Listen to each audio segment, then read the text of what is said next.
So today's video, I kind of want to go over the history of t-shirts, getting into making t-shirts, clothing, and brands over the last 20 years.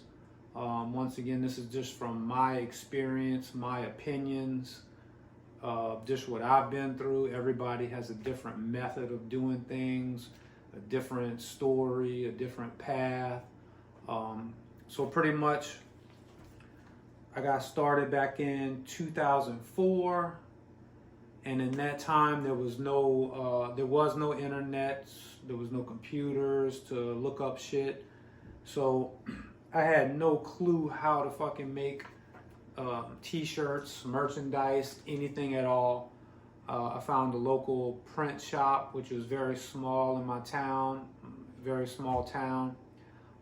They kind of broke it down to me like, hey, we need your design in solid black. However you want it on the t-shirt, just in solid black. So then I went to the drawing board, and this was actually the first design I made for a t-shirt back in 2004. And then I tried to do mock-ups, which I had to make a shirt on some kind of paint app, or I don't even know how I did this, but maybe a scanner or whatever, and kind of mock it up and show them how I wanted it. So then I continued to just draw designs with black Sharpie markers and whatnot, and that has evolved very much to the way things are done today, where I can take like pieces of a painting and put it on shirts, hoodies, whatever, which I'll show in a minute, some samples. But this was my first brand. My first thing ever I did was my artist name that I chose to run with. And throughout the years, I went through different other brands and whatnot, different types of merchandise. Today, I'm going to focus on the t-shirt stuff. Maybe something I say here could help somebody out as far as guide them in a path on how to make merchandise, clothing, or whatever. And if you have questions, you can message me. Just hit me up, ask me questions. So this was the actual first design, the first shirt that was made. And I saved I think I saved almost every one that I've done.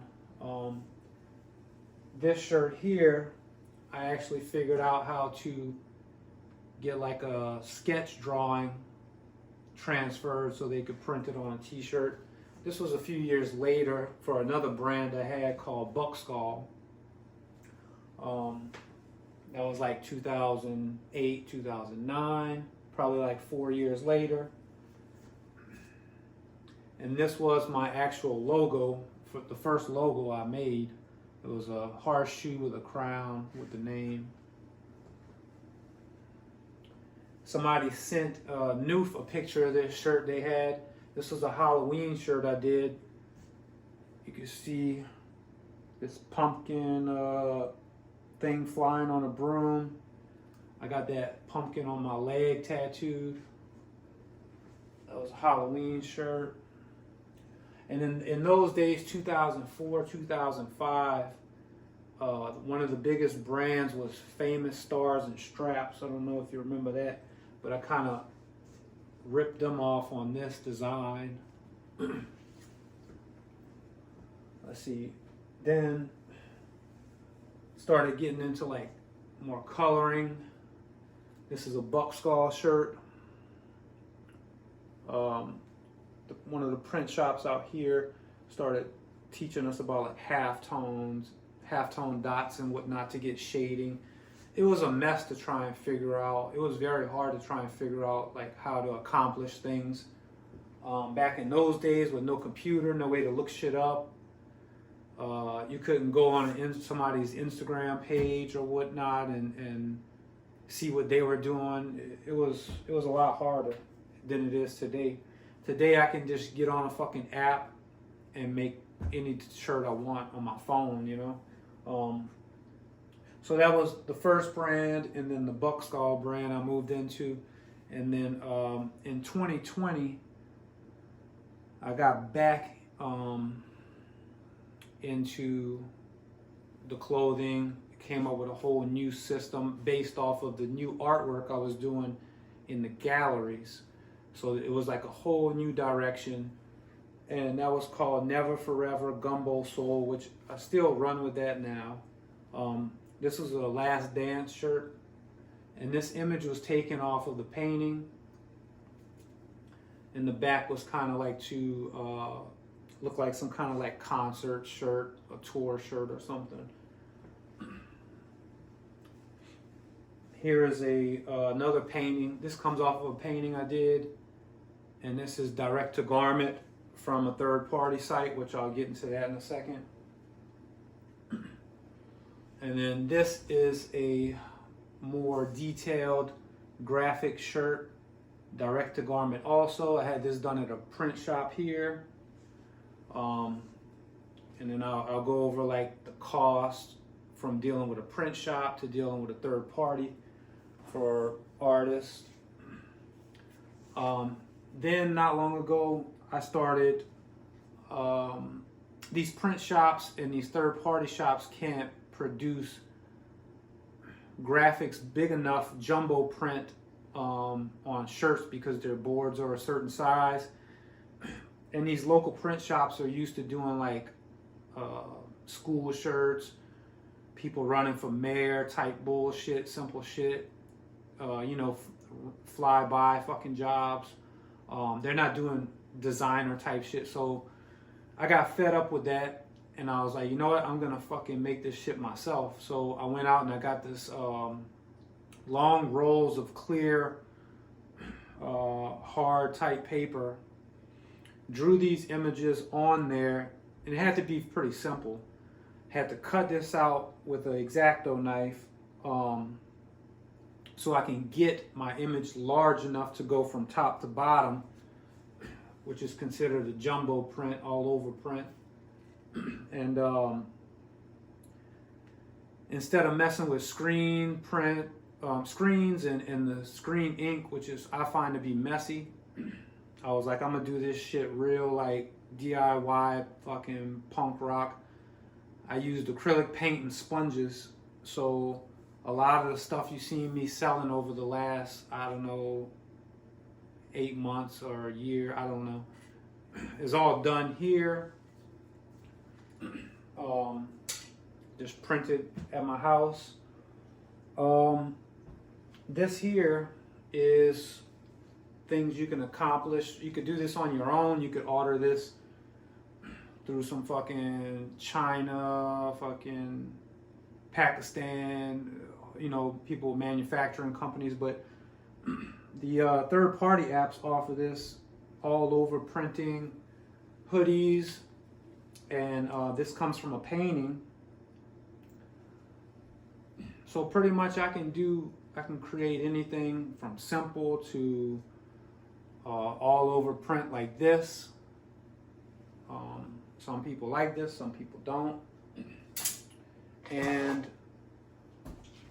there was a time where I was running patches. I had 2 people sewing for me. That was costing out the ass. Things were selling a little better at that time period. And then this patch here, this is a fully custom hoodie. This is cut off of some cargo army pants, this pocket.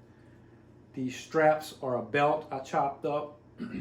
This is a patch I had made in China. This is the gumbo head from the painting where the brand was started. Gumbo Soul was started from this painting that I did, and this was the first logo, the first head, along with the other one. But going back to getting stuff printed third party on these third party sites, as an artist, I started getting my stuff printed at the print shop here, which means I go in there, I pay for everything out of pocket, if it was a run of 50 shirts, a run of 40 hoodies, within 6 months, I dropped like 30 grand with these people. Once a week, twice a week, I'm picking up a box of a job. It could have been $800, it could have been $1,200, and if things ain't moving as fast, you start sitting on all this shit. Your money's not coming back the same way. Excuse me, my throat's drying out. Your money's not coming back the same way. That's a quick, fast way to burn through a lot of money, especially if you're always cranking out new designs, new shit like I do. So I was like, fuck it. I started using the third-party sites like Printful, Threadless, all this stuff, where you just load up the image and they print it out. I don't have to spend money on shirts. I don't have to ship anything. They fulfill your order. If I got a shirt that's $25, I might get, depending on what they're charging for the shirt, $8, $7. So that's why you see different price points. If I have a shirt that's printed front and back from a third-party site, I'm gonna put the price a little higher because it's less profit. I got nothing to hide. I'm not trying to fucking rob anybody with some crazy ass high prices on shit. So if you see a price on there, that's due to how much they're charging for that item. And then once again, my shit is not really expensive. There's brands out there with $300-400 shirts, $700 jogger pants. The list goes on and on. I don't know if that's everything I want to cover here. Went over the process of how to make this stuff. Also, I set up some more paintings behind here because people were commenting and messaging saying they love to see the artwork in the background. I got a light sitting back here. Like I said, I'm not trying to be some professional fucking YouTuber or anything. I apply this to everything I do, and it makes my life less stressful. Instead of worrying about perfection and high quality, best of everything, I'm gonna take whatever the fuck I have and use it to the best of my ability and put that out there to the world, and that's what you get, you know. So I appreciate everybody's support. I love the feedback on the videos. If there's anything, I got a list of more videos I'm gonna do, topics I think of. If there's anything you guys could think of, message it to me, comment it below on the video. If you guys need any advice, any questions on anything, feel free to ask me.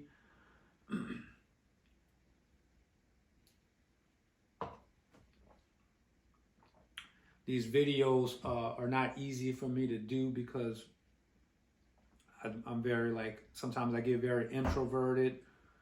I deal with a lot of anxiety from shit. I just go through these motions, I'm sure, like everybody else. I made this last night by hand. I dig it. It's repurposing an old hoodie. Like I said, if y'all want any new things, new items, feel free to contact Noof. I kind of paused on all the making shirts and hoodies for sale. I have to focus on painting. Spread my posts, my art. Share it to your stories. Repost it. Hand out postcards. Those postcards are working miracles for me. Like I said, I pushed out over 100,000 postcards, I'm guessing, and baseball cards.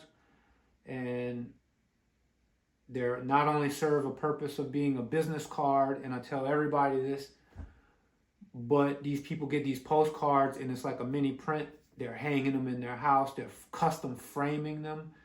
I've seen some insane shit with these postcards. People Got a whole frame collage. It's amazing. I love it. I love to see it. But I appreciate everybody's support, the comments, the likes, buying art and merchandise. It helps me keep going. It helps me keep living my dream and my passion instead of working some fucking job that I would be miserable at. So I appreciate it. Thank y'all very much. And just keep spreading the word. Thank you.